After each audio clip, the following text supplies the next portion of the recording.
नानक देव पिता ने बुलाकर कहा, पुत्र, बाला के साथ लाहौर जाओ और कोई सच्चा सौदा करो। पिता की बात मानकर वे चल पड़े। रास्ते में एक जगह कुछ साधु तपस्यारत दिखाई पड़े। उन्हें चिंता हुई कि इनके खाने पीने की व्यवस्था कौन करता होगा। वे बाला से बोले, भाई बाला, पिताजी ने सच्चा सौदा करने को कहा है। देखो न इससे सच्चा सौदा और क्या होगा कि हम इन साधुओं को भोजन कराएं। इतना कहकर नानक ने पास के गांव से खाने पीने की सामग्री मंगाई और साधुओं को भरपेट भोजन कराया। फिर घर लौट आए। उनके खाली हाथ लौटने पर पिता बहुत नाराज हुए। नानक ने कहा, पिताजी, मैंने तो सच्चा सौदा ही किया है। कर्म करते हुए अपना मन वाहे गुरु में लगाना, भले लोगों की संगति करना और मिल बांट कर खाना, यही तो सच्चा सौदा है। यह घटना सिखों के प्रथम गुरु नानक देव के जीवन की है, जो मानवता के परम उपासक थे। वे मनुष्य की सेवा को सबसे बड़ा धर्म मानते थे। बचपन से ही नानक धर्म और ईश्वर संबंधी बातों में रुचि लेने लगे थे। उनके पिता को पुत्र के ये सारे काम पसंद नहीं थे। नानक को शिक्षा दीक्षा के लिए पाठशाला भेजा गया, परंतु वहां भी नानक लिखने पढ़ने के स्थान पर ज्ञान और भक्ति की बातें किया करते थे।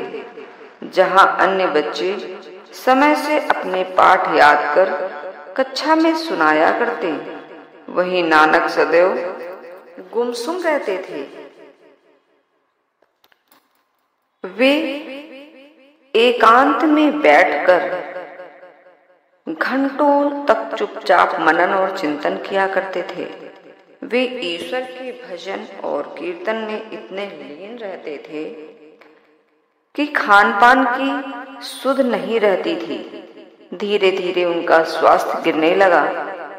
पिता को लगा कि नानक को कोई असाध्य रोग हो गया है। वे उनके इलाज के लिए उपाय खोजने लगे। वैद्य ने नानक की नाड़ी देखी, उन्हें किसी रोग का पता नहीं चला। तब नानक ने अपने पिता से कहा, वैद्य बुलाया वैद्य की, पकड़ टटोले बाहीं। वैद्य बुलाया वैद्य की, पकड़ टटोले बाहीं। भोला वैद्य न जानगी, करक कलेजे माही। भोला वैद्य न जानगी, करक कलेजे माही। अर्थात आयुर्वेद का वैद्य केवल बाह या नाड़ी टटोलकर मेरे रोग का पता नहीं लगा सकता, क्योंकि पीड़ा तो मेरे मन की है।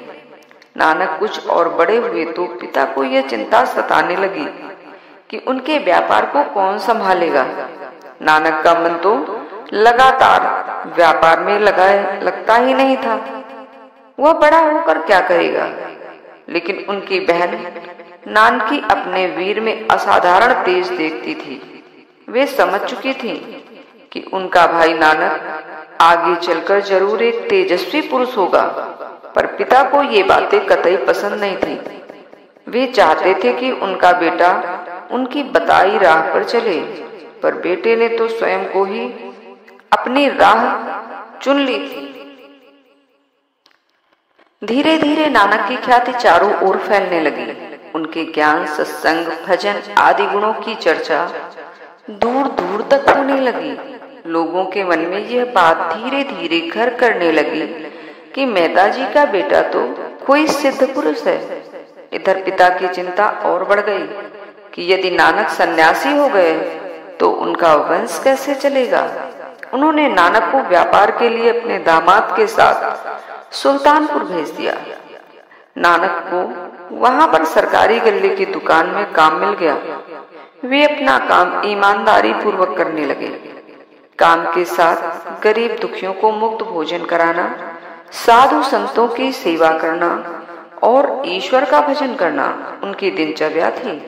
धीरे धीरे इस काम से वे ऊबने लगे। बहन नानकी ने सोचा कि इनका विवाह कर दिया जाए तो शायद इनका मन ऐसे कामों में लगने लगेगा। फिर क्या था, आनंद फानन में उनकी शादी गुरुदास निवासी मूलचंद्र की पुत्री सुलक्षणी देवी से कर दी गई। श्रीचंद्र और लक्ष्मी चंद्र नामक उनके 2 पुत्र भी हुए, लेकिन उनका मन परिवार और सांसारिक कामों में फिर भी नहीं लगा। नानक का हालचाल लेने के लिए पिता ने मर्दाना रबानी को भेजा। मर्दाना भी नानक के पास जाकर उनका परम भक्त बन गया। वह नानक के साथ खंजड़ी बजाकर गाता रहता था। नानक देव उनके पास और उनके साथ देश विदेश की यात्रा पर निकल पड़े तथा ऊंच नीच छोटे बड़े के भेदभाव को दूर करने के लिए तरह तरह के प्रयास करते रहे। उन्हें सामाजिक विषमता अखड़ती थी। नानक गरीब और दुखियारियों को देखकर द्रवित हो उठते थे। वे सदैव से दीनों और गरीबों की सहायता करते थे। नानक देव ने विभिन्न स्थानों की यात्रा की। वे अपनी यात्राओं के क्रम में अफगानिस्तान, अरब, तिब्बत आदि देशों में गए और अपने ज्ञान का प्रकाश फैलाया। वे मानवता के महान उपासक थे और जीवन पर्यंत मानव में आपसी समानता की बातें करते रहे। उनका कहना था कि अत्याचारों को सहन करना सबसे बड़ा पाप है। उनकी मान्यता थी कि ईश्वर एक है, वे उसी के उपासक थे और उसे ही पूरी सृष्टि का नियंता मानते थे। यह भी एक संयोग ही है कि उनकी समाधि और मकबरे की दीवार एक ही है। ऐसी धार्मिक एकता की मिसाल दुनिया में और कहीं नहीं मिलती। कहते हैं कि समर्थ व्यक्ति के पीछे दुनिया चलती है। ऐसे पुरुष अपनी छाप समाज पर कई तरह से छोड़ जाते हैं। ऐसे ही थे मानवता के महान उपासक नानक देव, जिनकी ख्याति आज भी दुनिया के कोने कोने में गूंज रही है। तलवंडी के ननकाना साहब नानक देव की ख्याति से अभिभूत हो उनके शिष्यों ने उनके गांव तलवंडी का नाम ही बदलकर रख दिया। तलवंडी अब ननकाना साहब के नाम से प्रसिद्ध है और यह स्थान अब पाकिस्तान में है।